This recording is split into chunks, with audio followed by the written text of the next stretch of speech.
Olá, meus amigos e minhas amigas, sejam muito bem-vindos em mais um podcast alemão, o Alemãocast, o seu podcast, o nosso podcast.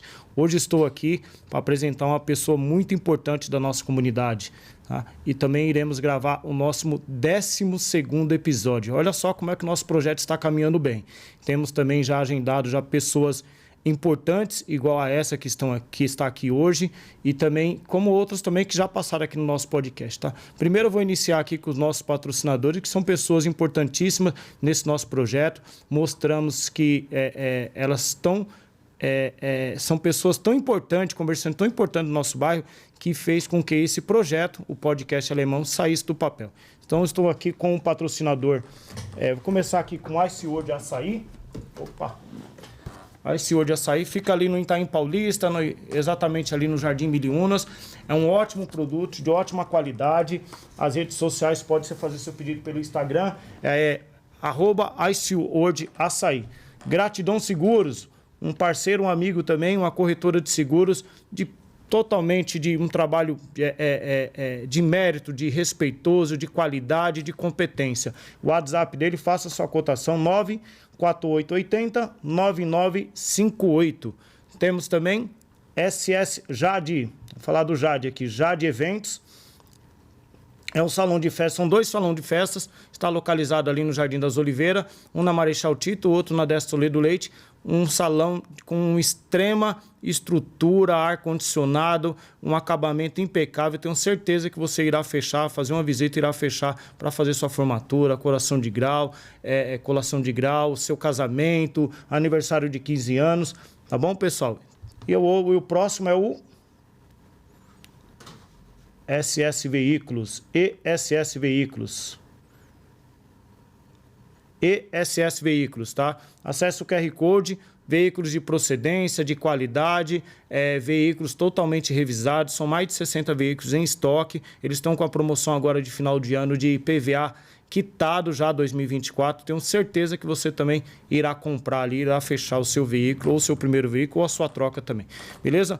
Tenho um prazer aqui estar junto com uma pessoa muito importante lá da nossa comunidade, que vem fazendo a diferença, é o Padre Genaldo. Tudo bem, Padre? Seja muito bem-vindo, obrigado por aceitar o nosso convite.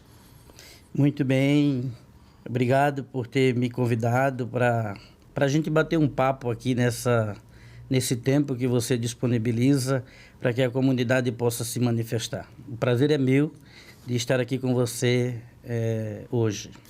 Peço a bênção ao padre, também sou católico, minha mãe também é muito devota a Nossa Senhora da Aparecida. Peço a bênção ao padre e que tenhamos aqui um bom bate-papo. Deus abençoe você, a sua mãe, a sua família, o seu trabalho e tudo aquilo que você intenta fazer na sua vida. Amém, padre. Muito obrigado. Ô, padre, vamos lá. O senhor está ali no Jardim das Oliveiras, na Bom Jesus das Oliveiras, a igreja católica ali, a matriz, a principal ali do nosso bairro, né, da nossa comunidade? Isso, na igreja nós temos uma divisão que nós chamamos de paróquia, território paroquial, onde há uma igreja matriz e as suas comunidades que estão no entorno, no território geográfico da paróquia. Quando a gente fala de paróquia, nós não podemos nos limitar ao território de uma igreja, mas é um território geográfico que compõe ou que pode compor mais de uma comunidade. No caso da paróquia Bom Jesus, nós temos, além dela, outras 3 comunidades. Nossa Senhora Aparecida, onde a sua mãe participa, Cristo Rei e a comunidade Jesus de Nazaré. A Cristo Rei, ela fica no Miliunas, não? Não, ela fica onde o pessoal chama de área de lazer, ali. Santa Amélia? Parque Santa Amélia. Parque Santa Amélia. Colado com Miliunas. Isso, é do ladinho ali, uns 500 metros de uma comunidade a outra. E a outra? É Nossa Senhora Aparecida e Jesus de Nazaré, que fica exatamente no Miliunas. Jesus de Nazaré, na Rua Sargasso. A Nossa Senhora Aparecida fica lá na Manuel Lemes da Silva, né? Isso, é uma esquina, não é? Isso, ali. Na verdade, o endereço mesmo na frente da igreja fica na Rua Walter Voss. O senhor conheceu, a gente não cheguei nem a bater esse papo com o senhor para eu perguntar. O senhor chegou a conhecer a história do Padre Grilo, que é um pouquinho ali para cima dessa igreja, ali ainda tem alguma coisa ali. Foi uma igreja ali? Eu moro ali há muito tempo, não me recordo dessa igreja. O senhor sabe dessa história? Eu não? sei. Existia uma igreja ali também com o nome de Bom Jesus, mas o Padre Grilo, ele é padre da Igreja Católica Brasileira. A Igreja Católica Brasileira é diferente da Igreja Católica Apostólica Romana. Eles fazem tudo como a gente faz, porém, para nós católicos, a celebração deles não tem a validade da igreja, não tem a chancela, vamos dizer assim, porque eles não têm unidade com a Igreja Católica Apostólica Romana. Tem muita gente hoje que vai até a secretaria da paróquia do Bom Jesus procurar certidão de batismo, certidão de casamento, que o Padre Grilo fez. Que foi feito lá na época. Isso. Nossa. E aí, para a Igreja Católica, não tem validade. Nossa, olha, eu não sabia dessa história. Se ouve muito falar, você mora na onde? Eu moro ali próximo do Padre Grilo, né? Então tem ali o local que é próximo dessa igreja aí, que a minha mãe frequenta. Ô padre, o senhor está ali na matriz ali do Jardim das Oliveiras há quanto tempo? Então, no último dia 11 de fevereiro eu completei 7 anos. Sim. Né? Eu cheguei no dia 11 de fevereiro de 2017. Depois substituindo o padre Luiz Fernando, que foi transferido para a paróquia São Sebastião, na Vila Progresso. Sim.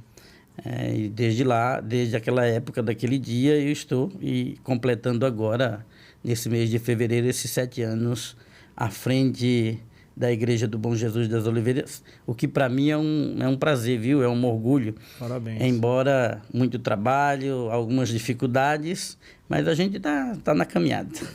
Como que foi a recepção, padre, lá, quando o senhor chegou?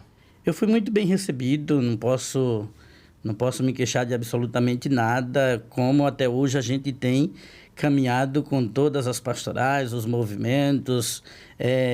Nas nossas comunidades, nós mantemos uma equipe que nos ajuda na administração. Nós temos coordenadores de comunidade, cada pastoral tem um coordenador, então esse pessoal a gente se reúne com uma certa frequência, a gente conversa sobre os problemas, os desafios da comunidade, mas de maneira especial a gente conversa sobre trabalho pastoral.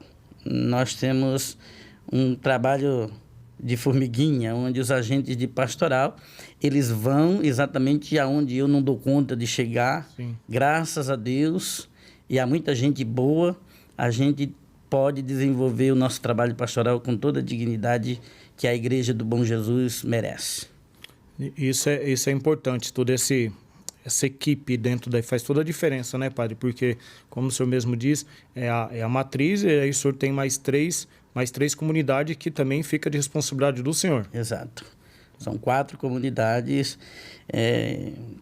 todas elas grandes, bem participadas, um povo que merece a nossa atenção, sem sombra de dúvida. O senhor vê o crescimento dia a dia, ano a ano, das igrejas católicas frequentando, porque hoje nós sabemos que tem a questão, a bandeira, na questão no geral do catolicismo e também do cristão, ela cresce de uma forma, tem os evangélicos, daí tem os católicos. O senhor vê que a Igreja Católica ela se mantém firme na sociedade? Eu acho que é a maior instituição, principalmente ainda no Brasil, é uma instituição de grande porte, muito respeitada, ainda tem muita credibilidade, apesar dos nossos pecados. Com toda certeza, eu não posso responder isso para você em termos de participação no geral. Eu posso responder a você em termos de participação na Paróquia Bom Jesus. Sim. Eu sinto que a cada ano que passa, o número de fiéis da Igreja do Bom Jesus, esse número vem crescendo. como eu não posso celebrar as missas todos os domingos em todas as comunidades, então eu designo sempre um ministro da palavra para celebrar a palavra no domingo em uma comunidade. E para você ter uma ideia, a comunidade Jesus de Nazaré, no último domingo, faltou Eucaristia. Você vai na igreja para rezar, ouvir a palavra de Deus e comungar, o corpo de Cristo presente na Eucaristia, e faltou, porque a gente não esperava tanta gente. Mas tudo foi resolvido, com a graça de Deus, as coisas estão se acertando e o número de fiéis tem crescido na paróquia Bom Jesus. Que bom. Parabéns, padre. Isso é sinal que o senhor é bem quisto lá, né, na nossa comunidade, né? Eu sinto que o povo gosta de mim. Deve ter, em todo lugar tem, e comigo não é diferente. Deve ter os que não gostam também, mas na igreja é assim. Eu acredito que 60% dos fiéis abraçam o padre, vão com o padre. Deve ter aí uns 30 que tanto faz. Se é isso ou é aquele padre, é indiferente. Só vão para a igreja. E os outros 10 devem estar aí na base do contra. Sempre tem, em todo lugar tem, e no Bom Jesus não seria diferente. Mas eu quero acreditar que até mesmo quem está contra, espero que não tenha ninguém nesse sentido, mas a gente sabe que sempre tem. A gente espera que até mesmo quem está contra possa nos ajudar a crescer como comunidade, como cristão de fato, porque eu acho que na idade que eu estou, eu já devo ter vivido o suficiente para entender que a crítica, o negativo das pessoas a nosso respeito, também devem fazer a gente crescer. É uma construção, né? Sim, a gente tem que tirar a lição positiva de tudo, das coisas boas e das coisas que não são tão boas assim. Afinal de contas, é isso que eu oriento o povo quando me procura. Faz do limão uma boa limonada. Boa limonada. E toma com prazer, né? Ô padre, quando o senhor chegou na comunidade lá do Jardim das Oliveiras, da Bom Jesus, o senhor chegou a enfrentar algum dissabor, alguma pessoa que não ficou contente com o senhor, algum fato ali que o senhor ficou um pouco meio... Falei, nossa, o que é isso?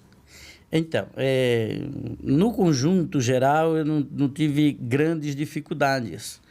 Eu, apenas 3 semanas depois que tinha tomado posse lá como pároco da paróquia, eu recebi uma correspondência, uma carta. Olha, nós somos do tempo da carta ainda.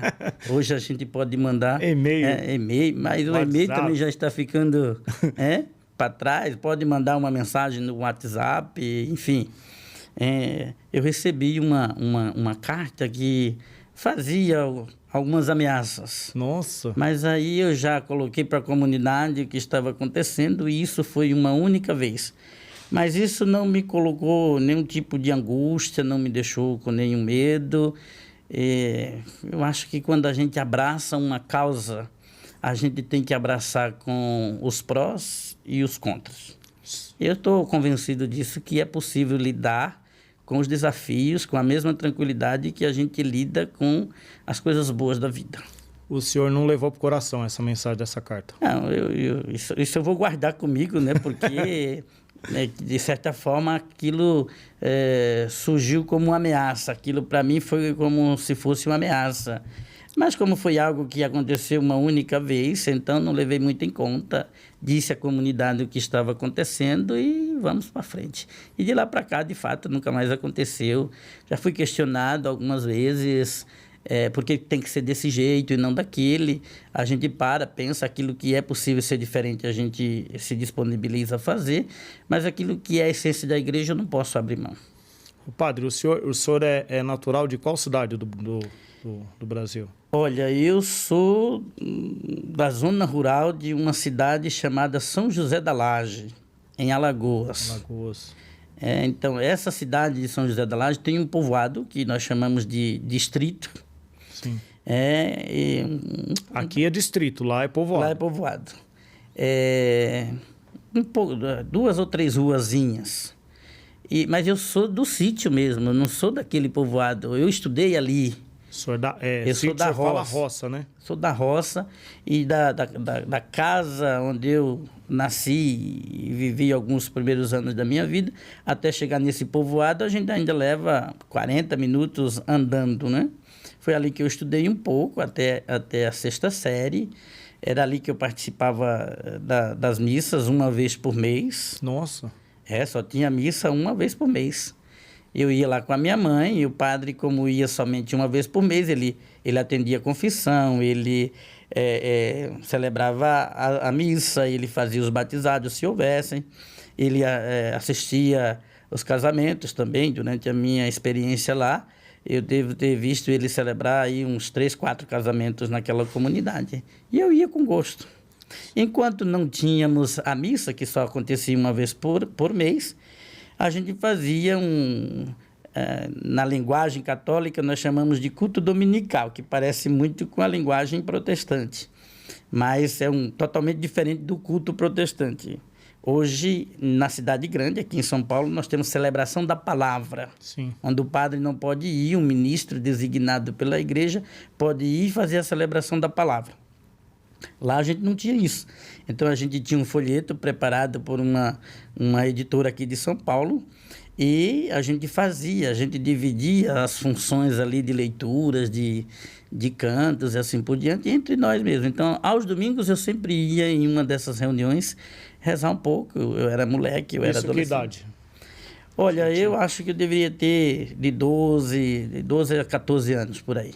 Sua mãe e seu pai participavam? Eles nunca foram. Sério? Nunca. Minha mãe sozinho? Ia para missa. Quando tinha missa, ela ia comigo, ela não me deixava ir sozinha. Mas esses encontros, eles não participavam. Só participavam quando eu convidava a equipe, o grupo todo, para fazer o encontro na nossa casa. Aí, claro, eles estavam em casa, eles participavam. Não tinham para onde correr, né? E o senhor tem mais irmãos, padre? Nós somos uma família grande, viu? Nós somos 12 irmãos. Eu sou, nessa lista, o número 9. Nossa. Depois de mim, ainda tem outros 3 mais novos. E os seus irmãos participavam dessa? Não, a minha família não é religiosa. Hoje, nós temos aí mais ou menos, desse grupo de irmãos, uns 5, 6 que participam da igreja. Tem uma irmã que é ministra da Eucaristia, tem uns sobrinhos que estão participando da vida da igreja, mas eu não considero, de fato, a minha família católica. Católica, eu quero deixar aqui fazer uma distinção. Católico é aquele que vai à missa ao menos aos domingos. Se não vai à missa no domingo, então é católico de IBGE, viu? É católico praticante que o senhor fala? Isso. O praticante é aquele que, além de ir à missa no domingo, que já é o que a igreja exige, ainda é capaz de se disponibilizar do seu tempo, colocar algum um propósito de ajudar a evangelizar as crianças na catequese. Servir na celebração da Eucaristia, distribuindo a comunhão eucarística, proclamando a palavra de Deus na liturgia, dentro da missa, cantando, tocando um instrumento musical lá para animar a liturgia. Para mim, o católico praticante é alguém que, além de ir à missa aos domingos, também é capaz de disponibilizar um pouco do seu tempo para uma atividade pastoral. Isso. É tanto que na Igreja do Bom Jesus, lá na Matriz, nós temos cerca de 35 pastorais em movimento. Nossa. Nós temos um grupo bonito, não que os outros não sejam, mas eu quero destacar aqui a importância desse grupo, que é o grupo dos vicentinos. O povo leva os alimentos até a igreja, os vicentinos separam, formam as cestas básicas, visitam as famílias ali do entorno da paróquia e distribuem mensalmente essas cestas. Ah, legal. Então, os vicentinos que fazem esse trabalho, eu acho isso muito bom, porque no capítulo 25 do Evangelho de São Mateus, Jesus diz que quando o Filho do Homem vier na sua glória, ele vai separar os bons dos maus, como o pastor separa as ovelhas dos cabritos. E vai dizer aos bons: vinde benditos do meu Pai, porque eu tive fome, você me deu de comer, eu tive... E assim, sim, sucessivamente. Então, eu acho muito importante o trabalho de poder ajudar, claro que dentro das nossas condições. Sim. A gente gostaria de poder ajudar muito mais, mas é isso. Então, o católico praticante é alguém que dedica um pouco do seu tempo ao outro. Esse recado aí é um recado chamando a atenção aí dos seus membros da sua igreja que o senhor está dando. Você, o católico praticante tem que ter essas atribuições, participar aos domingos e participar de alguma atividade social dentro da igreja, que a igreja esteja envolvida. Eu não diria só uma atividade social, né? Mas essa que eu citei é, de fato, uma atividade social. Sim. Como a pastoral da criança, sim. Nós temos a pastoral da sobriedade, e me desculpe aqui se eu esquecer alguma outra pastoral social. Mas existem outras pastorais. Você falou que vocês têm um trabalho com os idosos também, né? Casa de repouso. A igreja, a Diocese de São Miguel, ela tem, que me recordo, 2 casas que são cuidadas por freiras. Sim. Então, casa de repouso. Onde aquelas pessoas que não têm mais os parentes ou que os parentes não têm aquela disponibilidade mais de cuidar, então coloca lá e esse grupo de freiras cuida desses irmãos.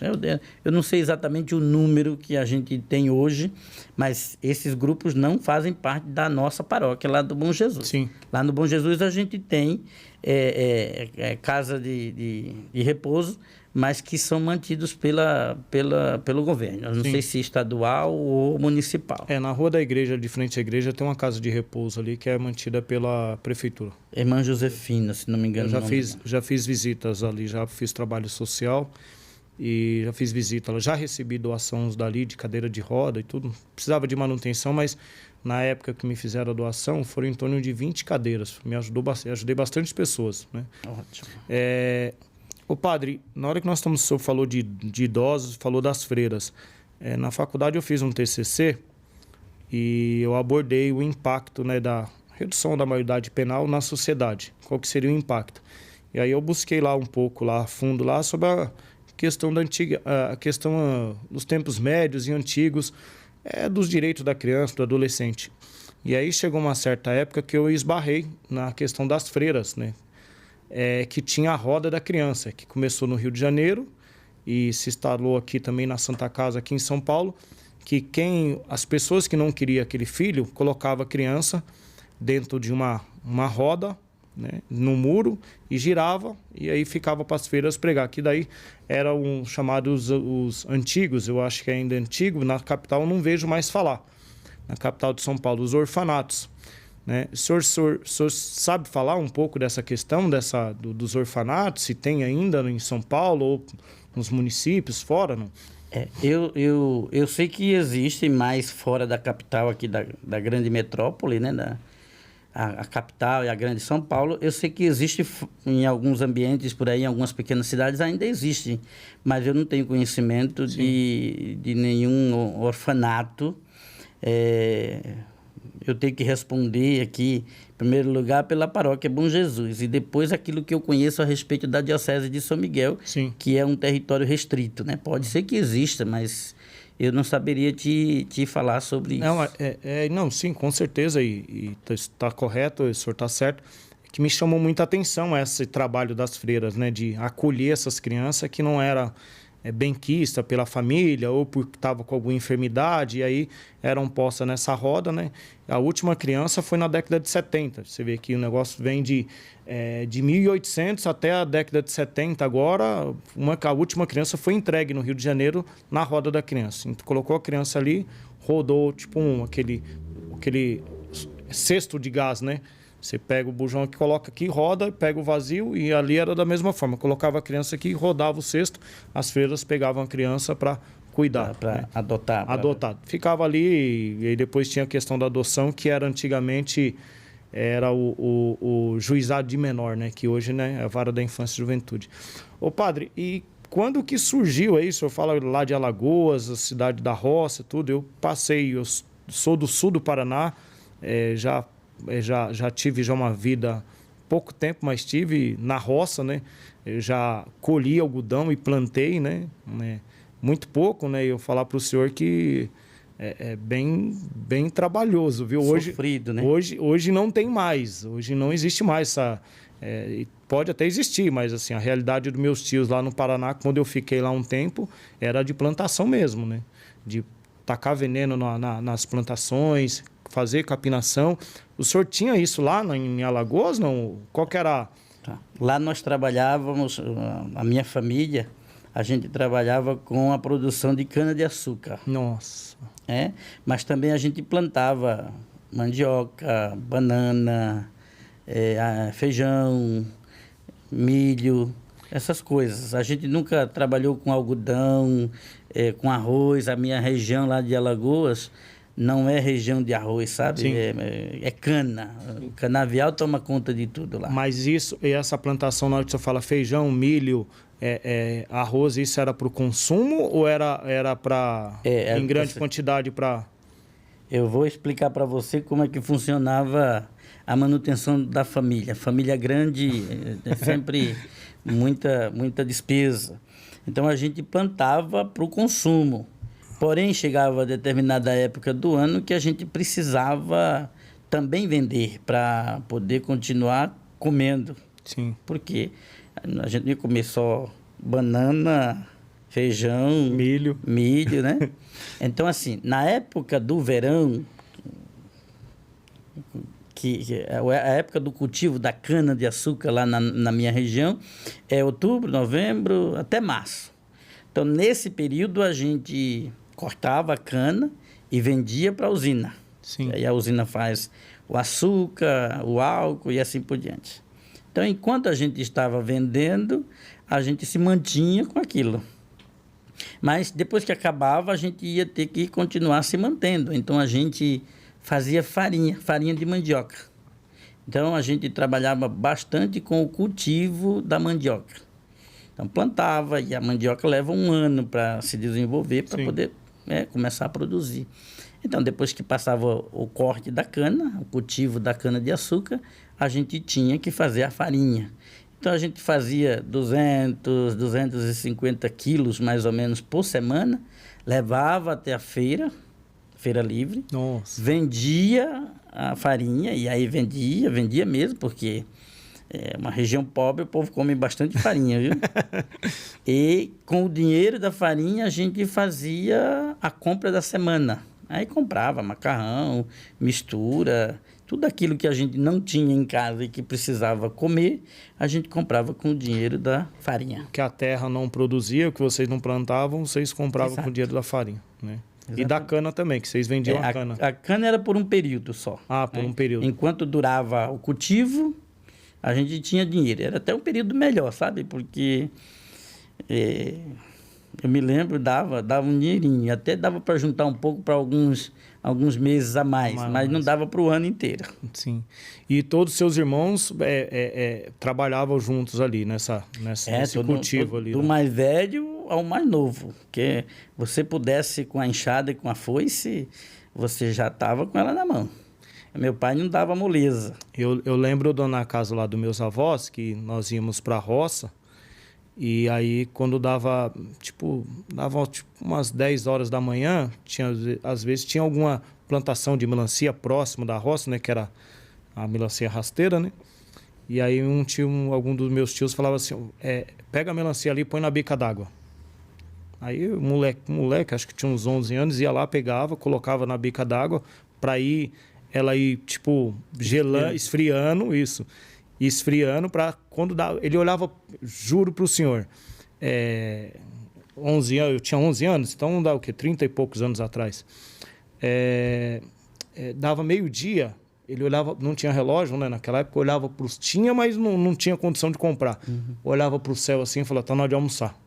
Aí a gente passava, pegava na bica, pegava a melancia e ia para casa almoçar.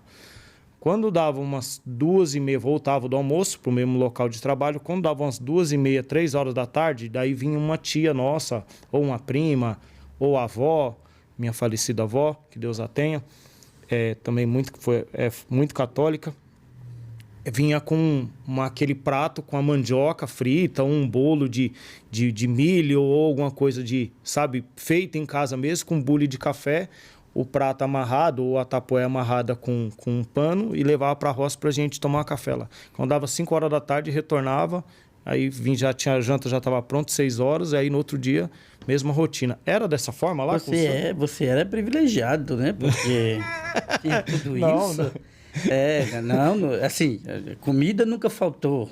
Mas era o café da manhã, o almoço e o jantar. Não tinha esse lanchinho no meio da tarde aí, bem feito no capricho, não. Para nós era diferente. Era isso. Eu tomava o café da manhã e o café da manhã sempre reforçado, porque hoje aqui a gente costuma comer pão com manteiga, ou sei lá, com algum frio, alguma coisa. Isso não dá sustentação para o sujeito ir trabalhar na roça. Manda uma criança comer um cuscuz hoje para ver se ela vai. Quem come pão para ir trabalhar é para ir para escritório, né? É para ir estudar, é para ir alguma coisa assim nesse sentido. E mesmo assim tem fome depois. A gente tinha que comer, era cuscuz, era mandioca cozida, o que vocês chamam hoje aqui de canjica, nós chamamos de mugunzá, lá na terrinha, nossa, era aquela comida de milho que dava sustentação, que a gente podia puxar a enxada lá até a hora do almoço. Só que, por ser muito quente, a gente geralmente parava aí por volta das 11 horas da manhã, ia para casa, almoçava, esperava passar o meio-dia, ali quando estava perto de 1 hora da tarde, a gente voltava para a roça. Sim. E aí até 5 horas, ou até mais de 5 horas, voltava para casa novamente, aí jantava, dormia e pronto. Assim, não tinha lanchinho da tarde. Nosso lá tinha isso aí. Pelo menos Por isso que eu digo que você era privilegiado. Eu me lembro do lanche da tarde, isso aí eu não me esqueço, não. Usava aquelas botas, não? Bota, tinha que... Eu lembro... Às vezes a gente plantava abacaxi, e é uma fruta bastante difícil de ser cultivada, porque ela machuca bastante quem cultiva aquilo, né? Uhum. Então tinha que usar bota, luva grande para proteger os braços, tinha que trabalhar um pouco, bastante em pé, né? Porque quando a gente está com a enxada, geralmente a gente se curva um pouco. Sim. E aí, se você se curva dentro da plantação de abacaxi, a folha do abacaxi tem um espinho na ponta, você pode se furar naquilo. Então, tem que ser uma roupa bastante apropriada. Eu perguntei da bota, porque eu ganhei uma bota, né, do meu tio quando eu fui para lá. E aí, na hora que você acordava cedo para ir para a roça, né? 6 horas da manhã já tinha que estar na roça já. E aí, ao andar na trilha, ou de milho, o milho era um pouco mais alto, mas a de feijão e de algodão, ela é baixa. Uhum. E aí ia batendo aquelas folhas assim na sua perna aqui, e a garoa que tinha à noite, todas as folhas estavam molhadas ainda. E aí ia pingando, ia entrando água dentro da sua bota. E aí, quando você chegava um tempo, você tinha que tirar a bota para jogar um pouquinho de água e virava aquele lamaceiro no pé, junto com terra. E... Dependendo do pé, fica até fedorento aquilo. Ô padre, com 13 anos, então, você já frequentava a igreja e assim, como despertou a questão assim, quero ser padre? Certo. Já quanto criança ou quanto adolescente? Eu acredito que eu tenho lembranças assim, eu despertei para ser padre aos 13 anos. Eu ia à missa e, como eu te disse, às vezes o pessoal pergunta, como foi o despertar? Como é que Deus te chamou? Eu não saberia dizer, olha, Deus me chamou assim, foi tal momento em tal lugar. Eu não escutei a voz de Deus dizendo, ei, você, vem aqui. Não. Eu tinha 13 anos, eu ia à missa e eu via que o padre, tudo que ele fazia, como ele era querido pelo povo e tal. E eu ficava olhando ali. Eu só saía da igreja quando ele terminava tudo. O padre ia embora e eu também, minha mãe ficava louca da vida com aquilo. Que ele ficava preparando as coisas na mesa e eu na ponta da mesa olhando o que ele estava fazendo. E às vezes eu via que algumas pessoas levavam um copinho de suco, umas bolachas bastante saborosas. E passava pela minha cabeça assim, um dia eu vou tomar esse suco e comer essas bolachas. Aquela história de criança, né? Mas isso faz sentido. Faz sentido. Eu olhava o que ele estava fazendo, via o que ele estava comendo. Se ele faz bem para o povo trata ele bem também, por que não fazer o que agrada ao povo, o que me traz felicidade? Sim. E por aí eu fui desenvolvendo a minha vocação. Mas lá dentro do mato, eu não tinha nem noção de com quem tinha que falar, o que tinha que ser feito. Meu pai também não sabia, minha família também menos ainda. E aí a vocação ficou adormecida. Mas para você ter uma ideia, na hora que a gente estava cortando cana, né? Porque, como eu disse, a gente trabalhava parte do ano no cultivo da cana.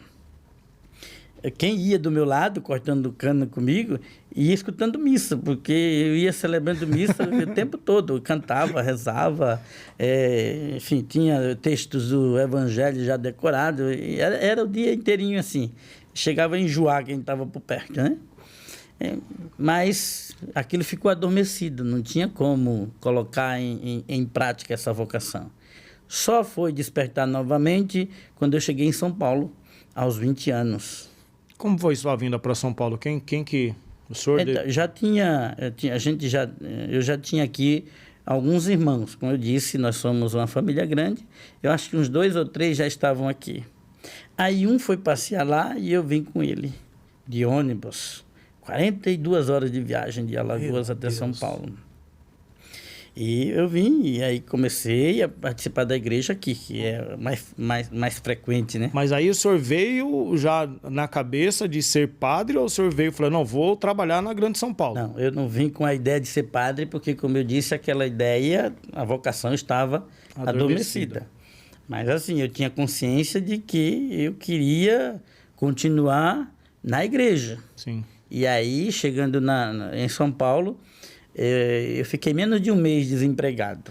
Eu arrumei um emprego, que não ganhava muito. Como eu disse, quando a gente estava vindo aqui, eu cheguei e eu disse, eu quero trabalhar. Aí vai fazer o quê? Não tinha emprego como antigamente tinha. Eu falei, a primeira coisa que aparecer eu pego. E eu comecei trabalhando na CPTM de servente de serviços gerais. Sim. Depois de 2 anos trabalhando é que eu fui promovido a auxiliar de supervisão. Mas o salário não mudou muita coisa, era só um pouquinho a mais. Só o nome. Mas foi aqui, depois de trabalhar 4 anos, que eu decidi ir para o seminário. Então, em fevereiro de 2001, eu deixei a casa da minha irmã, onde eu morava com ela, e fui para o seminário. Fui ordenado padre no dia 9 de maio de 2009. Nossa. Está caminhando para 15 anos agora. Que benção. Quando o senhor veio, o senhor morou em qual região daqui? Em São Miguel. Lá onde hoje a gente chama de União de Vila Nova. Sim. Aquilo tinha um nome horrível, que se chamava Pantanal. Aquilo ali, quando eu cheguei, meu irmão foi buscar a gente na rodoviária do Tietê, foi buscar numa Kombi. E aquilo ali não tinha um palmo de asfalto, era só lama. Nossa. Energia era tudo, não sei como é que a gente chama hoje, gambiarra, gato, não sei, essas coisas. E esgoto também, não tinha nada. Hoje está uma belezinha lá. Mas eu entrando naquilo, né? A Kombi se jogava mais para os lados. E, meu Deus, o que é que eu vim fazer aqui? Só Deus tem um propósito mesmo. Eu pensava desse jeito. Aí deu certo. As coisas foram se ajeitando e nós estamos aí. E aí o senhor depois o senhor saiu o único emprego, então, que o senhor teve foi na CPTM? Foi. E depois o senhor já encaminhou já para na CPTM, mas eu era prestador de serviço, eu era terceirizado. Sim. Eu cheguei a prestar um concurso da CPTM para agente operacional, que é esse pessoal, não sei se hoje ainda existe, mas deve existir, que fica na bilheteria, vendendo... e só foi esse emprego, só. Fiquei 4 anos e aí pedi demissão para ir para o seminário. E aí, quando o senhor frequentou qual igreja aqui na região aqui da Leste? Que o senhor, aí o padre... Então, aí veja, no período de formação, os 2 primeiros anos eu me mantive ali no Pantanal mesmo. Era aquela igreja ali que eu frequentava. Depois, já no 3º ano de formação, me mandaram trabalhar lá com o Padre Lázaro. Eu mando um abraço para ele. Tenho certeza que ele vai ouvir esse podcast depois. Que bom. E ele me acolheu muito bem na paróquia Santo Estevão, que fica ali muito pertinho da Penha, fica atrás do cemitério. E lá fiquei 2 anos. Depois eu fui desenvolver trabalho pastoral como seminarista ainda na paróquia São João Batista, lá no Itaim. Ah, sei. Então o Itaim já me é conhecido desde 2006. Aquela igreja do Vila Labamba? Isso, aquela mesmo. Eu fiquei 2 anos ali e para completar a formação eu fui para Guaianazes. E fiquei 1 ano lá na Bom Pastor, Jardim Centenário, eu acho que é ali o lugar. É aquela de frente à estação, né? Não, aquela é São Benedito. São Benedito. É, um pouquinho para cá, ela fica muito próxima da Avenida Nordestina. Fiquei aí em 2009, eu fui ordenado padre e mandado como vigário paroquial da Nossa Senhora do Carmo, em Itaquera. Né? O pároco é padre Paulo Sérgio Bezerra. Aprendi a ser padre na paróquia Nossa Senhora do Carmo. Eu sou grato àquela paróquia porque talvez se eu não tivesse vivido a primeira experiência de padre naquela paróquia, eu teria muita dificuldade de administrar o Bom Jesus hoje. Porque a paróquia Nossa Senhora do Carmo, ela também tem bastante comunidades, é uma paróquia bastante trabalhosa. E ali a gente deu os primeiros passos de padre. Fiquei 3 anos.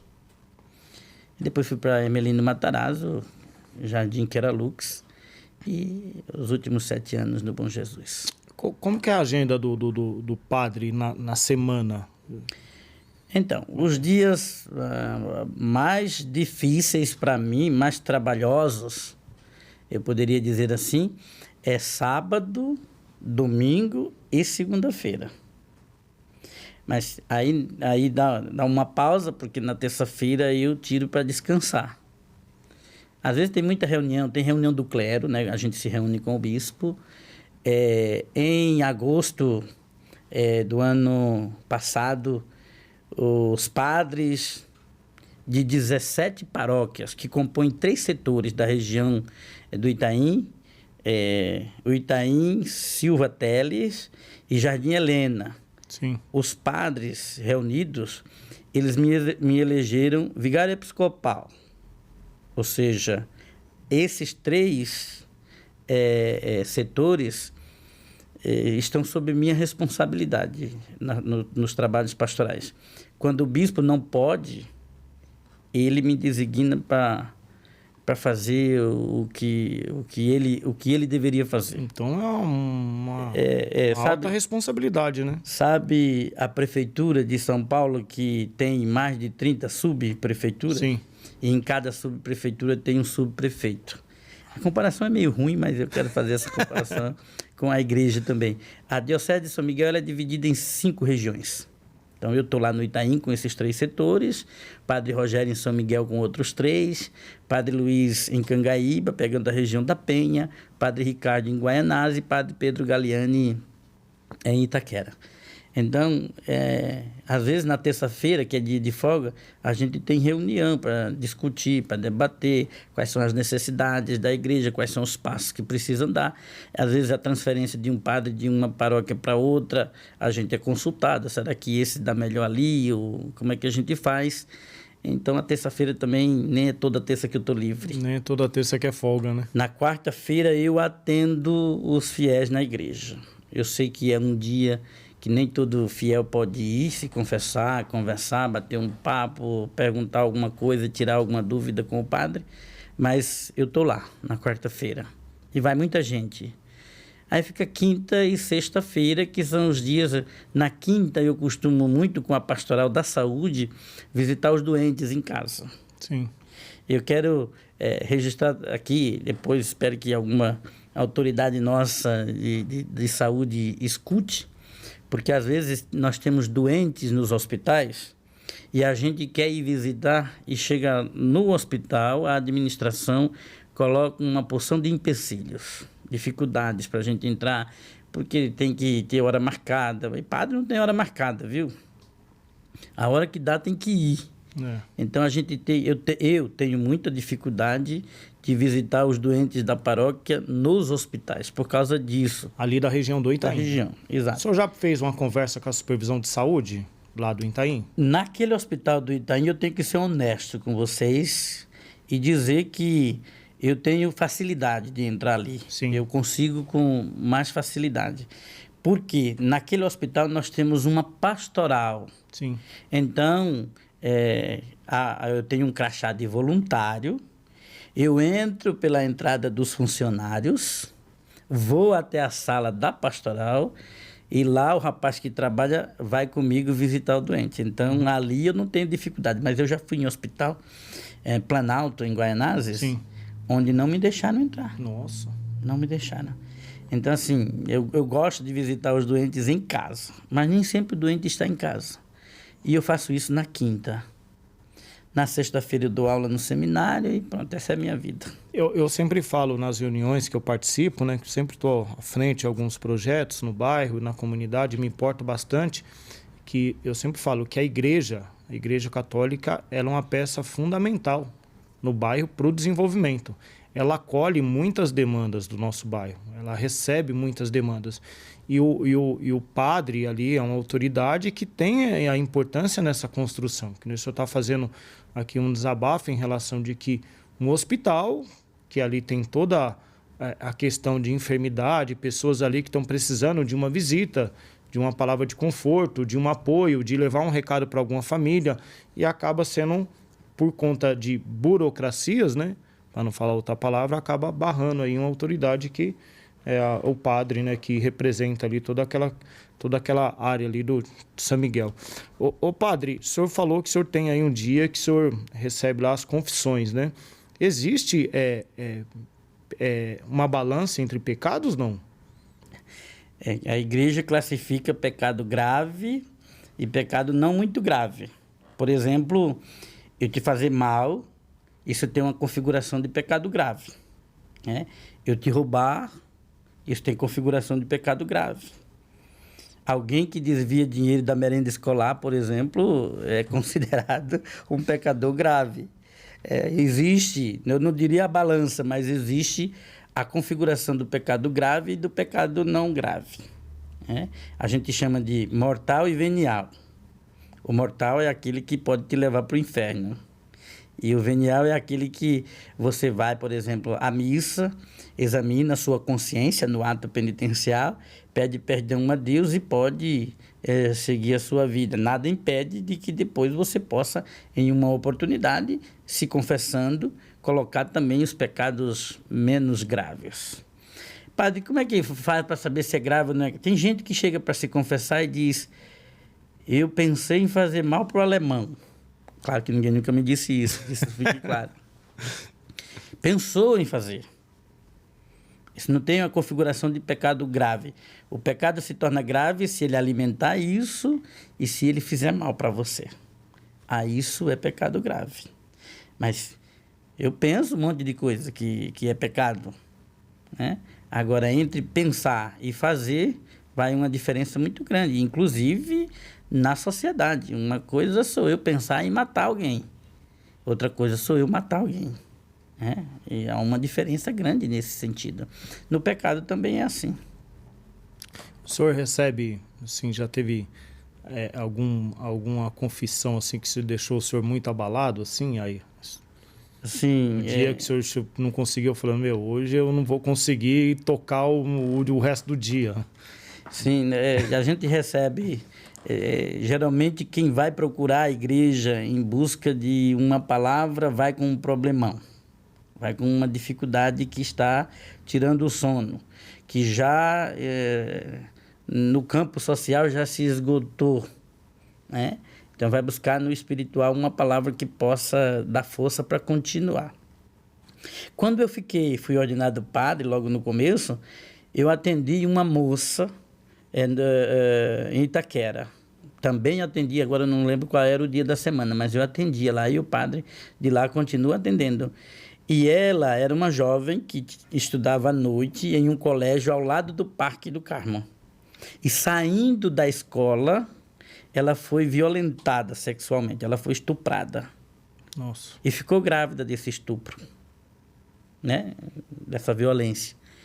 E ela foi lá para conversar comigo. Eu atendia e o outro padre também atendia. Nesse dia era eu que estava lá.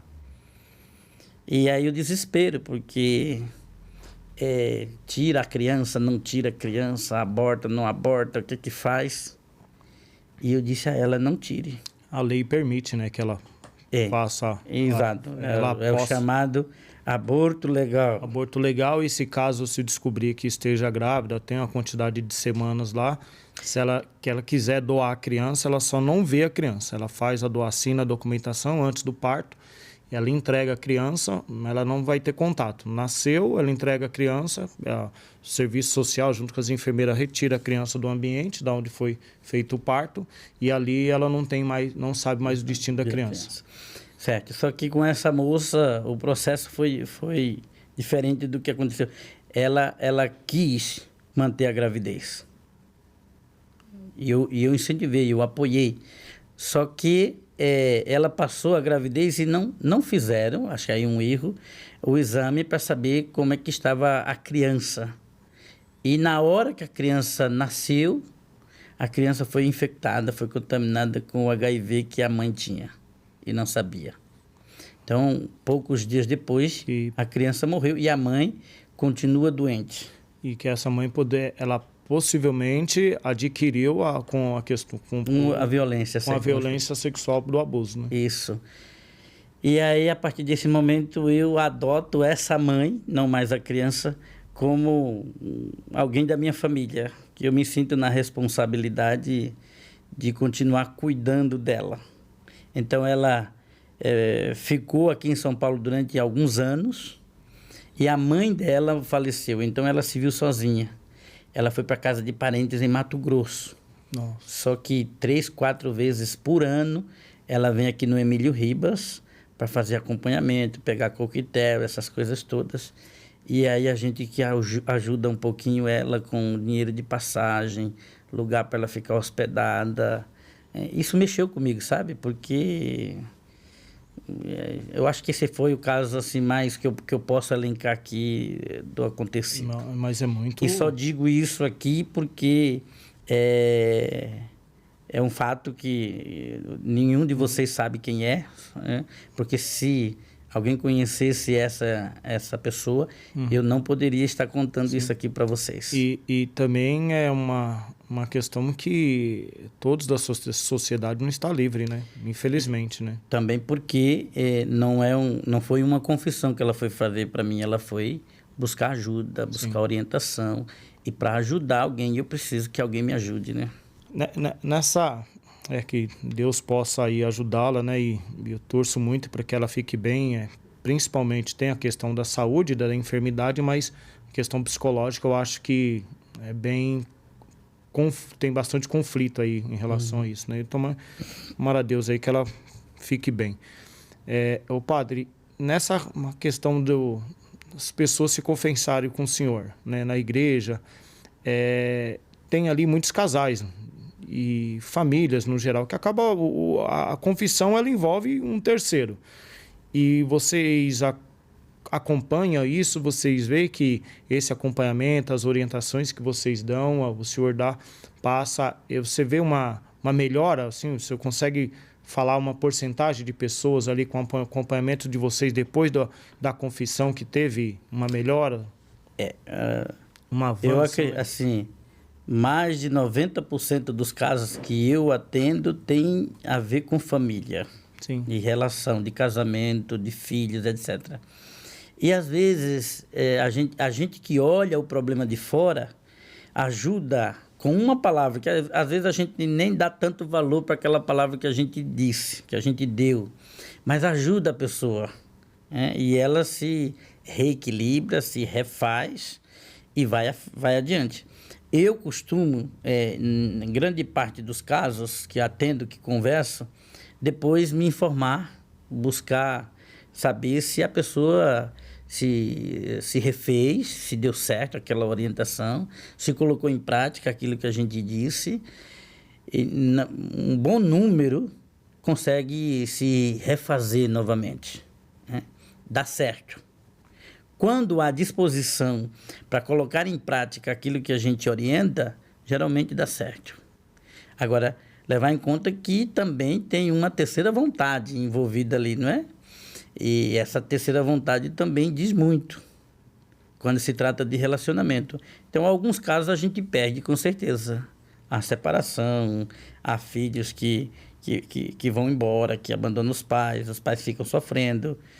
Alguns casos não tem solução, a gente não consegue solucionar. mas um bom número a gente Aí o consegue. senhor fala a vontade do terceiro, né? No caso, vem uma mulher que está passando por alguma dificuldade em casa no relacionamento com o marido. Só nós dois, ela e eu, a gente não consegue equalizar, né? dar um destino que possa ajudar. Sim. Então é preciso que o que não veio, ou escute a mulher quando chegar em casa, ou então venha também para a gente poder orientar o casal. E se é mãe e filho, que venha a mãe e o filho. Se não dá para conversar juntos, a gente escuta um e depois escuta outro. Esse é um caminho excelente para a gente ajudar, porque quando é só um, a gente tem mais dificuldade. Tem, sim. Eu atendi muito caso no Conselho Tutelar na época, enquanto fui conselheiro, que tinha o conflito do adolescente ali, em questão no geral, né? Em questão da escola, da sociedade. E a mãe, muitas das vezes, o senhor sabe que nós temos uma área muito grande de mães solos, né? Mulheres que criam seus filhos sozinhas. E aí eu sempre buscava o responsável paterno. Cadê o pai? Tem que chamar o pai para conversar, chamar o pai para o jogo. Cadê a responsabilidade desse pai? Ah, mas não tem pai. Não tem pai, sim. Ele tem que participar dessa conversa, ele tem que saber que caminhos o filho dele ou a filha dele está trilhando, não pode ficar só na responsabilidade na figura da mãe, né? E quando a gente conseguia trazer esse pai, a gente via que tinha um avanço. Quando ele resolvia participar, a gente via que tinha um avanço significativo. Mas, padre, está de parabéns, 90% é um número significativo, viu? Talvez eu tenha exagerado, né? Mas não. É um bom número que a gente consegue encaminhar uma solução. Sim. Já, como eu disse, já perdemos alguns casos, né? Houve separação mesmo, e às vezes o filho que era usuário de dependente químico, né? Não encontrou um caminho de internação, de cura para o problema e se afundou de maneira muito agressiva. Padre, como o catolicismo ele vê a questão da... a gente não sabe, né? Ninguém sabe, assim... questão da morte, né? É o pior da vida? Olha, eu ensino isso e eu vivo e trago isso para mim. Eu não vejo a morte como o pior da vida. A morte, ela é um declínio natural da vida, né? A gente sabe que a gente nasce, que se desenvolve, cresce, adoece e morre. Isso vai acontecer com todo mundo. Eu costumo fazer uma comparação, é sempre o meu consolo para as famílias enlutadas. Não vejo a morte como algo ruim ou como fim. Veja, quando Deus fez o homem, ele fez o homem, está no livro do Gênesis, fez um bonequinho de barro, diz o texto, soprou, isso é só uma alusão para dizer que nós fomos criados, soprou para dar vida. E todo sopro chega ao fim. Se eu começar a soprar nesse microfone aqui, uma hora vai ter de parar. A vida é isso. Só que eu vejo a morte como um abraço de Deus. Nós somos limitados, nós temos os nossos pecados, nós somos humanos. Chega uma hora que Deus abraça a gente. O abraço de Deus é acolhedor, mas é forte. Não existe nada melhor do que um bom abraço. O ser humano, quando é abraçado... se eu te der um abraço, eu não abraço o alemão, a pessoa simplesmente, o ser humano que está aqui. Eu abraço o alemão com a sua história, com a sua vida, com os seus problemas, com os seus desafios. Eu abraço você na sua inteireza. Isso é bom, que as pessoas se sentem acolhidas. Só que quando Deus abraça, Ele aperta, viu? Então é esse abraço de Deus que faz com que a nossa vida possa chegar ao fim neste mundo. Ele não abraça a gente para matar. Ele abraça a gente para transmitir a vida dele agora. Não é mais um sopro. É tanto que a gente imagina a eternidade sendo vivida como Deus vive a eternidade dele. Sim. Eu costumo sempre dizer, nas missas de sétimo dia, Deus fez tudo em 6 dias, no 7º ele descansou. Mas quando ele descansou para contemplar o que tinha feito. Então, quando a gente morre, a gente passa a viver não mais essa vida na carne, mas a gente passa a viver uma vida em Deus. E aí a gente pode ver tudo como Deus vê. Eu acho isso tão interessante. Sim. Agora, só vai poder ver a vida como Deus vê quem de fato viveu a vida de acordo com a vontade de Deus. Então, não vejo de jeito nenhum a morte como uma coisa trágica, um fim, como algo que põe medo. Eu acho que quem fica é egoísta, né? Porque não quer que aquela pessoa parta. Então, assim... É porque a morte é um enigma.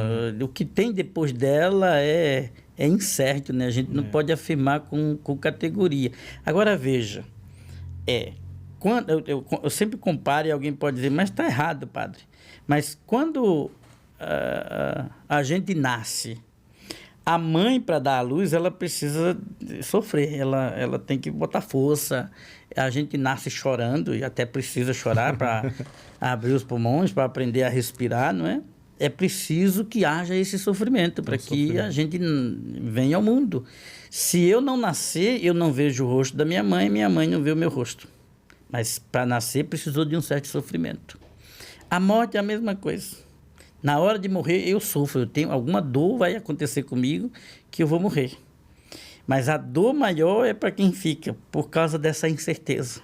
Sim. Então, a gente vai ver sempre o morto como um coitadinho, por que Deus fez isso? A gente vai jogar sempre para uma realidade.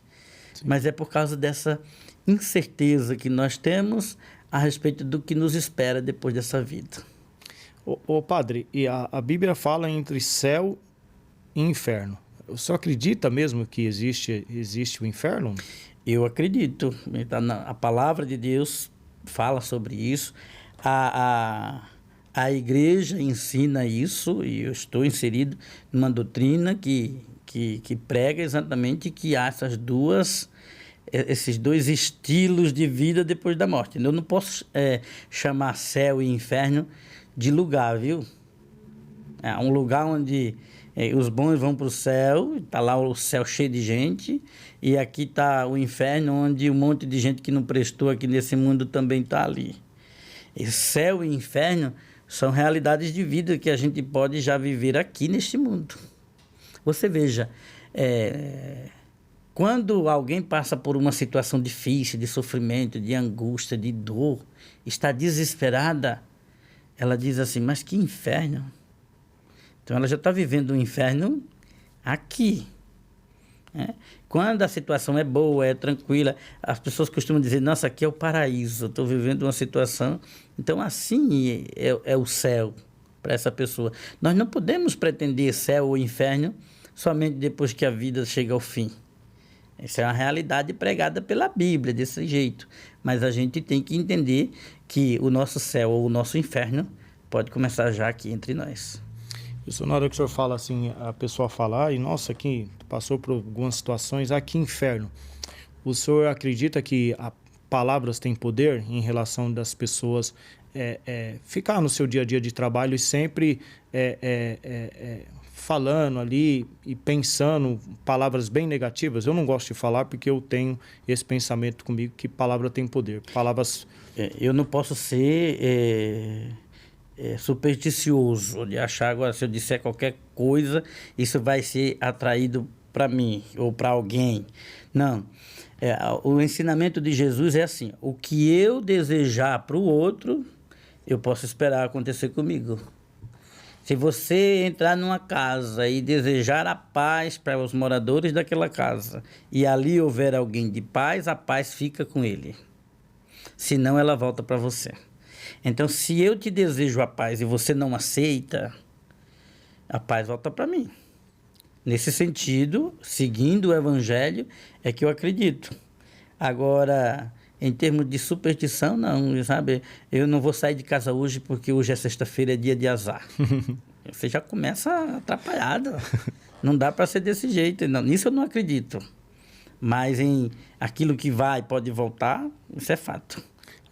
Ô padre, outra coisa, eu frequento, vou em algumas casas de família, tudo, sempre fazendo trabalho social, enquanto era do conselho tutelar, fazia isso com mais frequência, que tinha questão de visitar a família e tudo.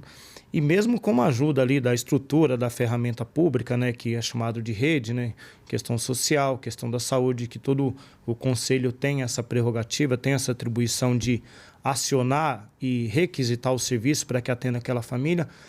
E eu sempre tenho algumas famílias que me chamou a atenção, assim, as famílias bem... Dava para notar que ela bem católica ou evangélica, sempre tinha ali uma imagem ali do Deus que ela serve. Que ela serve. Mas eu via que a família sempre estava assim, na questão de miserabilidade, sabe? Eu falei, nossa, mas qual que é a força de Deus aqui, de Jesus Cristo, dentro dessa casa, que as coisas não conseguem andar, né? Porque eu fui criado dentro de uma comunidade, fui criado dentro do Tijuco Preto e minhas coisas eram muito simples. Hoje ainda é, mas naquela época era com muito mais dificuldade, bem simples.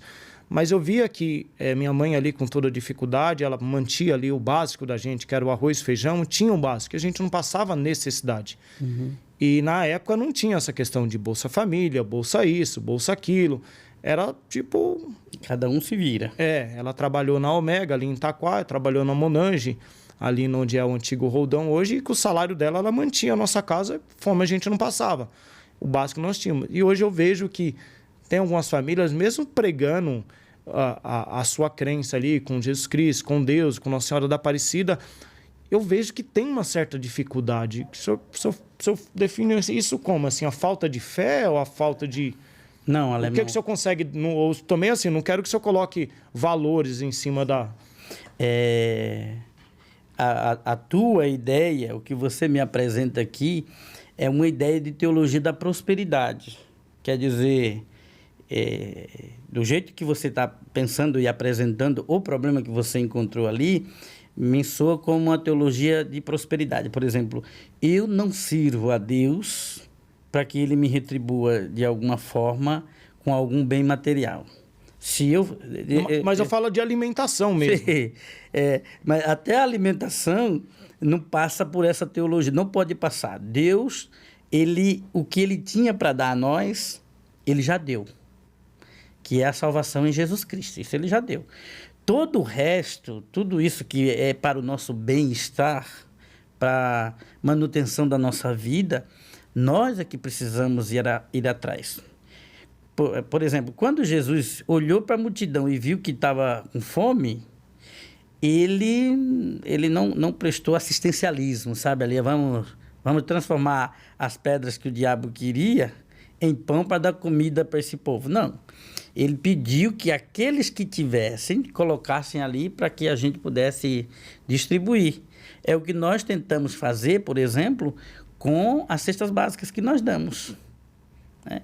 Então, alguém poderia dizer assim, e eu falava sobre isso domingo, Jesus não transformou pedra em pão. E eu diria, ele continua transformando pedra em pão hoje.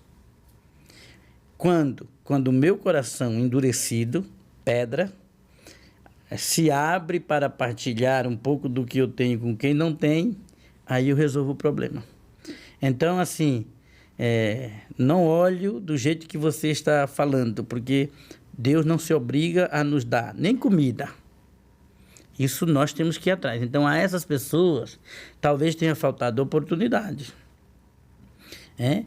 de estudar com melhor qualidade, de tentar um trabalho que possa levar dignidade para a sua família, porque não estudou bem e direito, lhe falta algum conhecimento e aí a condição de emprego vai ser sempre inferior. Eu penso dessa forma, não consigo atribuir que alguém tenha porque Deus deu. Uma vez eu vi era em para-choque, mas estava na internet. Sim. Uma frase que dizia assim, uma pessoa num carrão, escrito, foi Deus que me deu. Isso é absurdo. Aí, aí embaixo daquela frase, tinha outra também escrita assim, uma criança raquítica, com estilo de quem estava passando fome, dizia assim, Deus, para de dar carrão para os outros e me dá um prato de comida. Isso é uma chacota com Deus sem tamanho. Nós temos que pensar nisso. Sim. Nós temos alimento, nós temos condições de cuidar dos doentes, dos idosos, das crianças, desde que o homem deixe de ser egoísta. Eu acho que essas famílias que sofrem dessa forma, que passam fome, que têm criança, eu acho que está mais ligado à questão desumana nossa do que a sua relação com Deus. Quando Jesus chamou alguém para segui-lo, ou melhor, quando alguém disse que seguia Jesus pelo caminho, ele disse assim, ó, raposa tem tocas, a aves tem ninhos, o Filho do Homem não tem onde dormir essa noite. O Filho de Deus não tinha onde passar a noite. Será que Deus abandonou o seu filho? Será que Jesus não tinha fé em Deus? Não passa por aí. Indo por essa raciocínio, tá certo, assim, não que eu levei para a questão de Deus tem que me dar. Mas assim, eu me preocupo muito em relação à fome, que ainda hoje, nos dias de hoje, nós estamos falando na capital, né? É a maior economia, a terceira maior economia do mundo, na hora que nós falamos em relação a recolhimento de tributos em empresas, e aqui estão eu falo em relação à fome, sabe? Certo que nós estamos no extremo da Zona Leste, mas ainda se vê pessoas com necessidades de fome. E aí depois nós vemos para a questão da enfermidade, né? Que tem muitas pessoas doentes, que falta de leito e aí por diante. E alguma dessas casas que eu fui, eu via muito isso. Eu falei, nossa, né? Como é que a gente lidar com essa fé e essa pessoa está passando fome, né? Tá com essa necessidade de uma cesta básica, de um bujão de gás e aí por diante. E indo por esse raciocínio do senhor, está correto, né? E eu até agradeço o esclarecimento, né? Como que a questão do milagre de Deus, né? De Jesus Cristo. Uns recebem um milagre e outros ficam atrás do milagre, mas assim, querem o milagre da cura de uma enfermidade, né? Em busca de algum outro propósito, né? Cada um com a sua particularidade. Como que Deus o escolhe assim, ou também justamente pela fé também? Aí eu acredito que vai muito da fé de cada pessoa. Deus pode fazer milagre até mesmo se não houver fé. Mas tudo que Jesus fez, curando as pessoas do jeito que ele fez, ele sempre dizia, a tua fé te curou, a tua fé te salvou, e assim por diante. Deus pode? Pode, mas ele precisa encontrar um substrato para colocar ali o milagre. O milagre é 100% Deus, mas também é 100% nosso. Então, veja, descubro que estou com uma dor aqui há 6 meses. Eu vou deixando, aquela dor vai ficando suportável, e eu vou levando porque dá para levar. Depois de 1 ano, eu procuro um médico. Aí o médico diz, padre, você está com um câncer avançado. Agora é só paliativo. Não pode dizer que Deus não fez que Deus me esqueceu, me abandonou. Você sentiu uma dor lá atrás? Eu senti lá atrás. Quando a gente sente uma dor, é o corpo dizendo alguma coisa.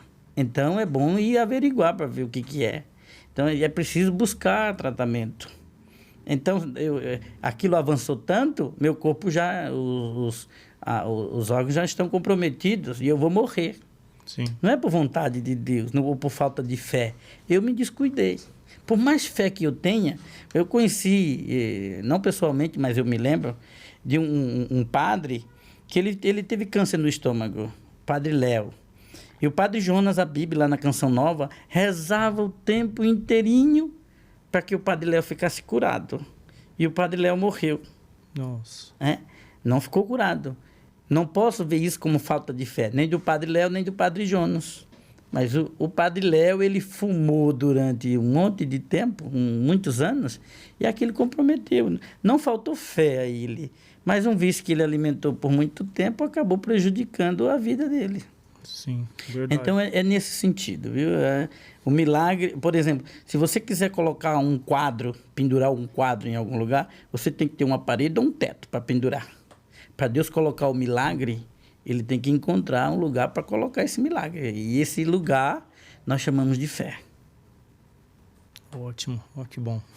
Ô, padre, hoje, né, a gente está trilhando aqui, já vamos chegar nos finais, e, e hoje a gente tá vendo um podcast que tá falando, tá abrindo aqui, que nem o meu senhor falou, é a primeira vez que eu gravo um podcast e para abrir, né, a questão aqui da paróquia lá e também contar um pouco da história do senhor. Sei que o senhor tem muito mais histórias maravilhosas para falar lá da sua terra, de Alagoas, né? E como o senhor vê hoje, né, que esse podcast vai chegar lá em Alagoas, lá para os seus familiares que estão lá, né? Você tem familiares lá ainda? Tem, minha mãe está lá, vai fazer 85 anos agora no mês de março, está com a saúde debilitada, mas está lúcida. Tenho os irmãos, as irmãs que cada um a seu jeito, Sim. Procura ajudá-la, acompanhá-la. O pessoal está lá. Que bom. Então, esse podcast chega lá.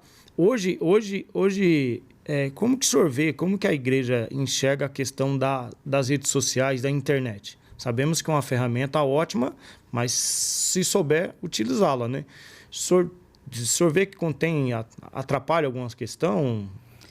Olha, a internet ajudou e continua ajudando bastante. Eu acho que, como tudo nesse mundo, ou uma boa parte, se a gente souber fazer bom uso, a gente pode tirar proveito da internet. Sim. Mas a gente também pode, e está vendo acontecer, bastante desencontro por causa da internet, né? Eu diria que a internet ela surgiu para aproximar as pessoas, para trazer quem estava longe para perto. Isso é fato. Se eu terminar aqui, com um clique no meu telefone, eu posso ver minha mãe lá onde ela está, em Alagoas. Sim. Posso falar com ela, posso ver se ela está bem, se ela já comeu e assim por diante. Isso é ótimo. Durante a pandemia, nós usamos as redes sociais para fazer a missa chegar até as casas das pessoas. Beleza. Depois que a gente terminava de celebrar, para não haver concentração, o povo vinha de casa, encontrava a igreja aberta para receber a comunhão eucarística. Sim. Olha que beleza que a internet proporcionou. Mas hoje, por exemplo, a internet já está adoecendo as pessoas, né? As pessoas sentam à mesa para a refeição, quando senta, porque aí cada um vai para o sofá, vai para a cama, vai para o quarto, vai não sei para onde, e aí não olha mais, não come direito, não mastiga a comida mais. Já é uma comida na boca e o celular já. Então, do tempo de Jesus, sentar à mesa para comer significa partilhar a vida. Sim. Eu acho interessante quando eu vou almoçar nas casas dos paroquianos, e eu vou muito. Todo domingo estou na casa de alguém. Oh, que benção. E o pessoal ainda traz o álbum de fotografia de casamento de 30 anos atrás para a gente olhar ali no papel. E aí a gente vai conversando sobre aquilo. Algumas pessoas ainda se dispõem a dialogar, sabe? Então, acho que a internet é uma ferramenta importante e, sem sombra de dúvida, nós estamos aqui usando muito de internet. Sim. Isso é valiosíssimo. Mas ela também tem os seus percalços, né? As suas dificuldades, que é o de separar as pessoas. Quantos casais já se separaram por causa de conversa no WhatsApp? Verdade. Quantos padres já foram prejudicados porque não souberam usar a internet e se enveredaram por caminhos que depois não teve retorno, não teve volta. E tem muita gente se prejudicando por causa da internet. Eu acho isso muito negativo, mas a internet bem usada faz um bem enorme. Né? Com certeza. Padre, o senhor já pensou em deixar de ser padre alguma vez na vida, não? Não. Quando eu fui para o seminário, cheguei lá mesmo para morar, deixei tudo e fui lá. A primeira atividade da casa foi um retiro espiritual em Atibaia. E aí nós fomos 35 rapazes para o retiro, em carros do seminário. Era Ducato na época, não sei se existe esse carro ainda. Tem. E aí, quando eu fui para a primeira missa, eu sentei na igreja e olhava para o crucifixo e me veio um choque assim, de realidade, sabe? O que eu estou fazendo aqui? Eu poderia ir embora. Mas como eu ia voltar para casa? Se eu fui com todo mundo e ninguém ia voltar comigo. Eu falei, meu lugar é aqui, eu tenho que ficar aqui. E desde então, nunca tive vontade de desistir de ser padre. Se fala que quando o senhor se forma ali, quando o senhor recebe ali, se torna padre, você representa a figura de Jesus Cristo. Posso falar assim ou de uma forma leiga, né? O padre, quando ele está celebrando os sacramentos, ele age in persona Christi, ou seja, é a pessoa de Cristo que está agindo nele. Uma vez que eu recebo o sacramento da ordem, por um bispo católico nomeado pelo Papa validamente, ninguém me tira mais o ser padre. Nós chamamos isso de mudança ontológica, mudança do ser.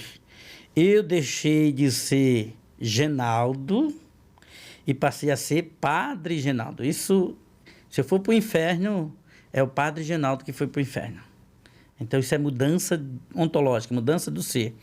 E toda vez que eu me coloco a serviço da igreja, na celebração do sacramento, da Eucaristia, do batismo, da reconciliação, eu estou agindo na pessoa de Cristo. Mas, padre, você poderia me perguntar, e os pecados? Não impossibilita de agir na pessoa de Cristo?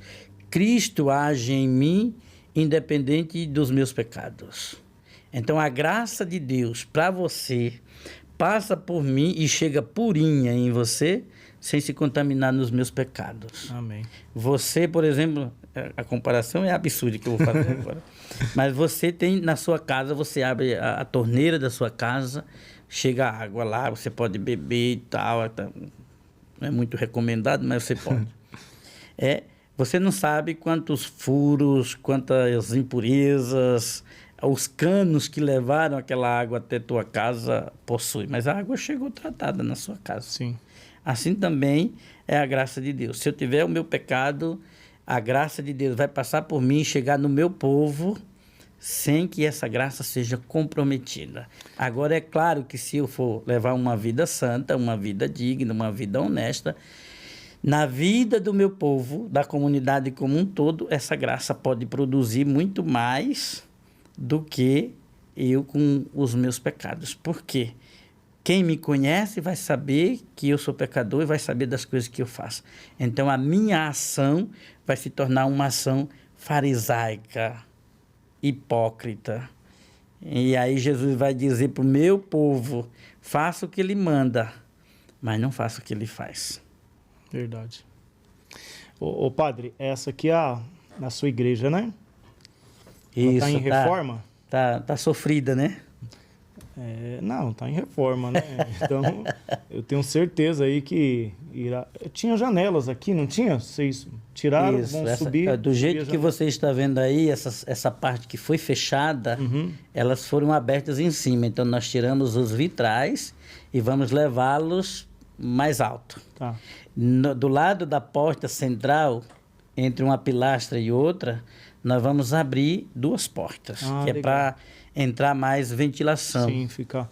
E esses vitrais que o senhor fala, eles têm uma imagem que eu lembro na época que foi um custo significativo para a paróquia, não foi? Isso custa muito caro. E vai permanecer em cima da mesma forma. Isso, são os mesmos, a gente conseguiu retirá-los sem danificar. Sim.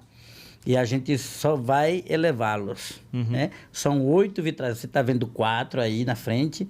De cada lado vão ter outros 2. Portanto, 4 dos 2 lados.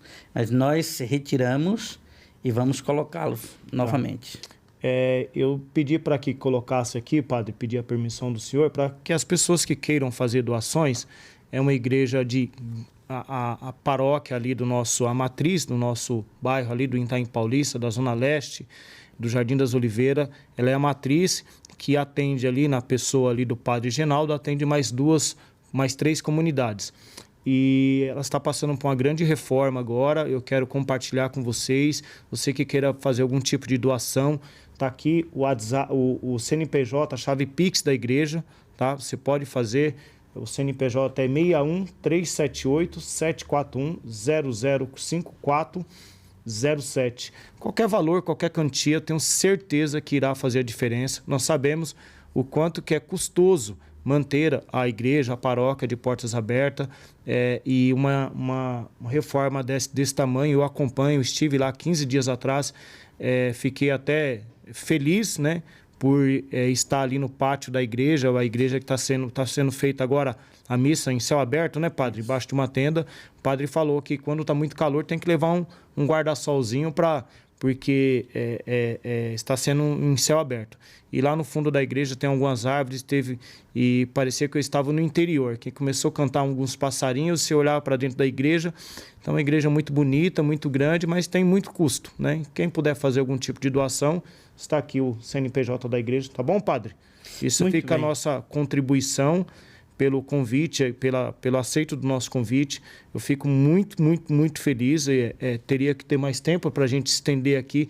Eu sei que o senhor tem muita história para contar, tem muito sábio, muita sabedoria, tem muito exemplos. Nós não falamos das crianças, como é que as crianças dentro da igreja, mas fica numa outra oportunidade. É um tema que eu gosto muito, crianças, né? E eu vou falar um pouquinho aqui dos nossos apoios, dos nossos patrocinadores, e eu retorno com o senhor para o senhor fazer as suas considerações e mandar o recado para quem o senhor quiser puxar a orelha de alguém que ficou faltando com alguma visita com o senhor, com alguma demanda, o senhor fica à vontade, tá bom, padre? Obrigado. Tá? Rapidinho aqui. Gratidão Seguros, uma ótima corretora, falei aqui no início, mas está aqui um parceiro, um amigo que vem colaborando o máximo conosco aqui nesse nosso projeto para levarmos isso. Pessoas da nossa comunidade, pessoas do nosso dia a dia que fazem a diferença no nosso bairro e na nossa comunidade. Gratidão Seguros. Tem ótimas referências, a cotação do seu veículo, tanto do seu carro quanto da sua moto. O WhatsApp deles é 94880-9958. Tenho certeza que você será bem atendido e eles apresentarão para vocês ótimas seguradoras, tá bom? A próxima, Diego. SS Veículos. São duas lojas de carro, uma em Jundiapé, outra no Itaim Paulista, na Marechal Tito, ali no centro do Itaim Paulista. Veículo de extrema procedência, sem mais de 60 veículos em estoque. Tenho certeza que você irá comprar o seu carro, o seu primeiro carro, ou trocar o seu veículo. Acesse o QR Code e tem acesso a todo o estoque de veículo deles, tá bom, pessoal? Ice World Açaí. Ótimo açaí, ótima qualidade. Fica ali também localizado no Itaim Paulista. Acesse as redes sociais deles. Ele tem um açaí que é curioso. Um açaí que não congela. Aqueles freezer convencionais que para fazer gelo mesmo, você coloca ele lá, ele não congela, ele continua cremoso. Tá? Um açaí de qualidade também. Acesse as redes sociais, @IceWorldAçaí, tá bom? E o Jade Eventos, ótimo salão de festa, com estrutura, ar-condicionado, equipamentos e acabamentos de primeira linha. Faça ali sua cotação para fazer sua festa de final de ano, sua formatura, colação de grau, casamento, aniversário de 15 anos, aniversário do primeiro ano. Fiz lá o aniversário de 1 ano da minha filha, foi um ótimo espaço. Tenho certeza que você também irá gostar. Acabou, Diego, os patrocínios? Os apoiadores. Padre, mais uma vez, passa a palavra para o padre fazer suas considerações aí aos nossos fiéis lá, os nossos membros da nossa comunidade, né? Prometo, fazendo uma promessa aqui, de ser mais assíduo lá nas missas aos domingos. Alemão, muito obrigado. Eu agradeço muito o convite. E, sim, se dentro da minha agenda a gente puder conversar novamente, em outra ocasião, com certeza, sem problema. Aproveito para também felicitar o pessoal lá da paróquia Bom Jesus das Oliveiras. Sou grato àquele povo, uma gente que me apoia, que me leva para frente. Quando o padre encontra apoio, ele pode desenvolver excelente trabalho pastoral, que eu acho que é o trabalho da igreja, ajudar espiritualmente para que as pessoas na sociedade possam viver com mais dignidade. Eu acho que esse é o papel da igreja. Então, eu agradeço muito a oportunidade de ter vindo aqui, falar esse tempo para vocês, contar um pouco a minha história, vocês analisarem como é que nós estamos vivendo lá no Jardim das Oliveiras e poder colocar isso no ar para o povo, para o mundo poder ver, isso mesmo, saber como é que nós nos comportamos naquela região. Procurem, claro, com o trabalho de vocês, mostrar as necessidades daquele bairro, porque é uma região carente, merece e precisa o apoio de todos os moradores daquele bairro. Então, eu agradeço muito, contei aqui um pouquinho a minha história. A gente sempre deixa alguma coisa para trás. Tendo a oportunidade, a gente volta com novas perguntas, novas respostas, com objetivos novos. Se Deus quiser, com a igreja pronta, sim. E a gente segue adiante. Muito obrigado pela atenção, pelo carinho e que você tenha sucesso no seu empreendimento também. Obrigado, padre. Eu tenho certeza, padre, é um dos podcasts que eu faço, não diminuindo os outros convidados que vieram, mas a bênção que o senhor traz para esse episódio, para esse podcast. Nosso podcast, graças a Deus, e está sendo um sucesso, né? Deus está me abençoando bastante. No entanto, que eu já tenho algumas pessoas agendadas para gravar episódios, e como o meu projeto é 2 episódios por mês, então já tenho gente já convidado já para março, e 2 pessoas em março e 2 pessoas em abril, e já está...